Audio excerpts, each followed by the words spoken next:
श्रीमद् भागवत के अष्टम स्कंद को पूर्ण किया और नवम स्कंद जो सूर्य वंश की परंपरा का विवरण प्रदान करता है। भगवान नारायण के नाभि से स्वर्ण कमल की उत्पत्ति हुई और उस स्वर्ण कमल से ब्रह्मा जी प्रकट हुए। परमात्मा ने ब्रह्मा जी को इसलिए प्रकट किया है कि अनेक रूप रूपाय विष्णुमय प्रभु विष्णुमय में अनेक रूप में दिखाई दूं। मैं कितना हूं? एको हम, और मेरे जैसा भी कोई दूसरा नहीं है, क्योंकि वो नास्ति न भूतो न भविष्य। मेरे जैसा न कोई पहले हुआ है ना कोई होगा, लेकिन मैं अपने आप को अनेक रूपों में देखना चाहता हूं। आपको कोई बोले कि आप कौन हो, आप क्या बोलोगे? आप कौन हो? तो वही बोलोगे जो आपने जाना है, अपने आप को जाना है, वही तो बोलेगा। हनुमान जी से राम जी ने कहा, महावीर जी तुम अपने आप को क्या समझते हो और मुझे क्या समझते हो? तो हनुमान जी ने कहा, प्रभु शरीर की दृष्टि से यदि देखें तो आपका मनुष्य का शरीर है और मेरा बानर का शरीर है। जीव जगत भाव से यदि पूछे तो आप ब्रह्म हैं और मैं जीव हूं। भक्ति सिद्धांत से यदि पूछो तो आप भगवान हैं और मैं आपको चाहने वाला प्रेमी भक्त। और यदि आत्मदृष्टा से पूछे तो प्रभु श्री राम जो आप हो वही मैं, वही। इसलिए भजन के द्वारा, साधन के द्वारा, नाम के प्रकाश के द्वारा हमें हमारी पहचान होती है। और तब वो योगी, तब वो एक भजनानंदी महात्मा कहते हैं, अहम ब्रह्मास्मि। कौन हो तुम? तो आप कहते हो अहम ब्रह्म। तो ब्रह्म, कारण ये है कि हम ब्रह्म के अंश हैं। ईश्वर अंश जीव अविनाशी, चेतन अमल सहज सुख राशि। माया के प्रभाव से हम विलग हो गए हैं। गीता में गोविंद कहते हैं, ममई वांशो। तुम लोग कौन हो? मेरे। क्या हो? अंश हो। ममई वांश, ममई वांश। तुम मेरे अंश हो और मैं तुम में हूं। अर्जुन ने कहा, तुम क्या करते हो इनके बीच में जाके?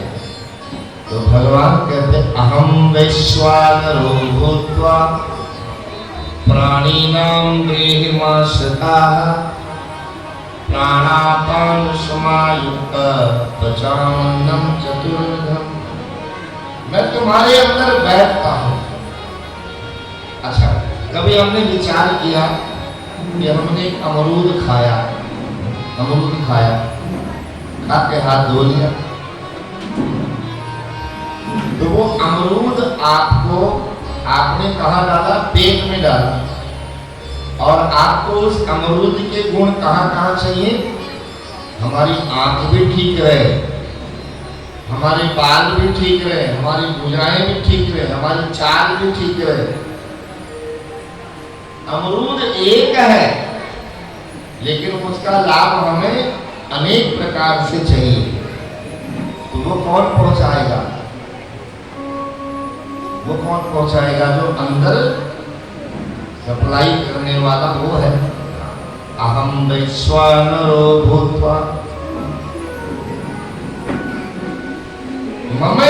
सो जीव लोके जीव भूता सुना, और एक के नहीं, अमीर के नहीं, गरीब के नहीं, हर प्राणी के अंदर।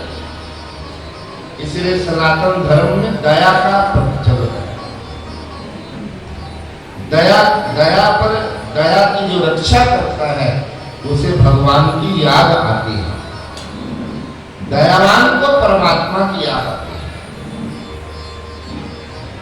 तो ब्रह्मा जी के पुत्र हुए मरीचि, मरीचि के पुत्र हुए कश्यप, कश्यप के विश्वान नामक पुत्र हुए, और विश्वान के श्राद्ध देव मनु हुए।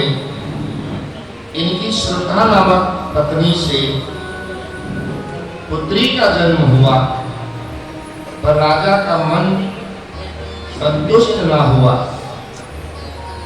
उस समय यज्ञ में आचार्य थे वशिष्ठ जी महाराज। सूर्यवंश के पुरोहित्य का कार्य श्री वशिष्ठ जी को भगवान ने प्रदान किया। तो पंडित जी से जाकर कहा कि मैंने तो ये यज्ञ किया था कि पुत्र होगा, लेकिन पुत्री हो गई। तो गुरुदेव वशिष्ठ जी ने कहा चिंता न कर, देखो हमारे मंत्रों में कितनी प्रबलता है, और एक रात की उपासना से, आराधना से उस कन्या को पुत्र का रूप प्रदान कर दिया। ऐसा अद्भुत विज्ञान हमारे सनातन धर्म में हमारे ऋषि मुनियों के पास है। नामकरण हुआ तो उसका नाम रखा सुदुम्न। बाद में महाराज के 10 पुत्र हुए।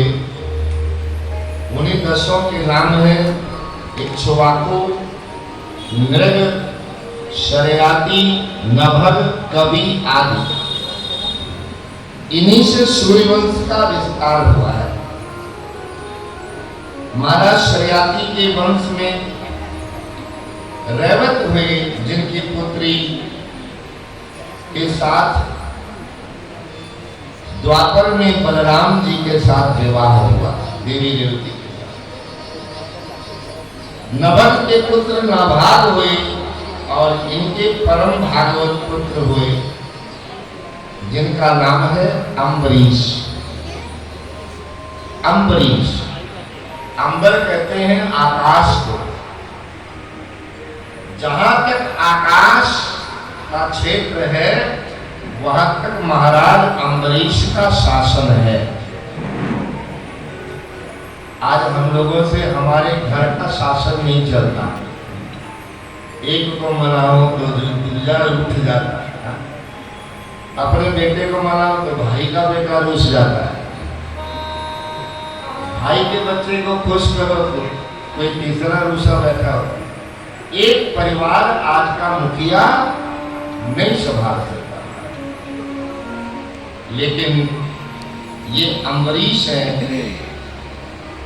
इतने बड़े धर्मात्मा राजा हैं। इनके यहाँ पर इनका एक नियम है, ये नित्य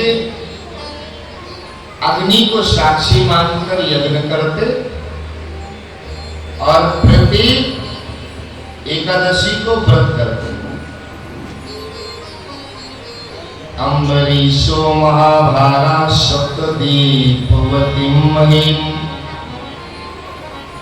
अव्ययां च श्रियं लब्ध्वा विभवं च अतुलं भुवि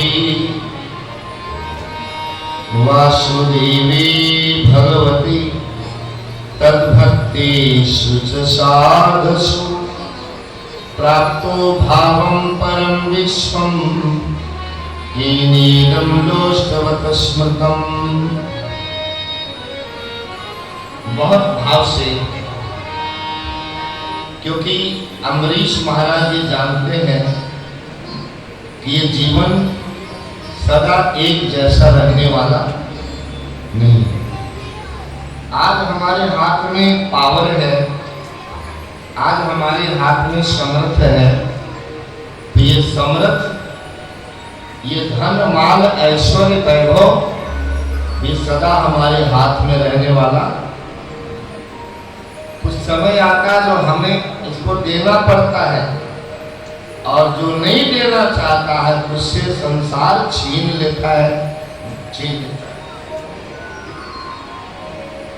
देखो, एक अवस्था है हम लोगों की जिसको कहते हैं बुढ़ापा। क्या कहते हो? बुढ़ापा अच्छा है। ऐसा कोई है जो इंतजार करे कि हे ठाकुर जी मेरे को जल्दी जल्दी बुढ़ापा आ जाए?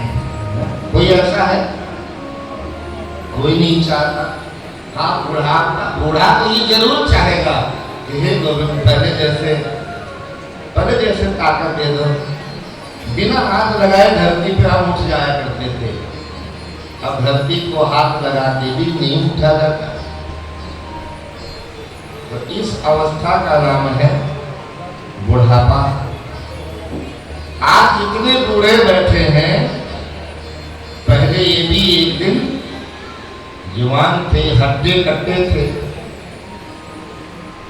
दो लोगों को ये सहारा देकर मंदिर में लाते थे, लोगों को रिक्शा करा के देते थे, और आज खुद मायूस होकर खड़े होते हैं। कोई आ जाता तो हाथ पकड़ कर पौड़ियां चढ़ा देता। धीरे धीरे में आपे चले जाना। तो जो आज बूढ़े हैं वो कल युवान थे, और जो आज युवान दिखाई दे रहे हैं वो भी कल बूढ़े होंगे। बूढ़े होना या जवान बने रहना?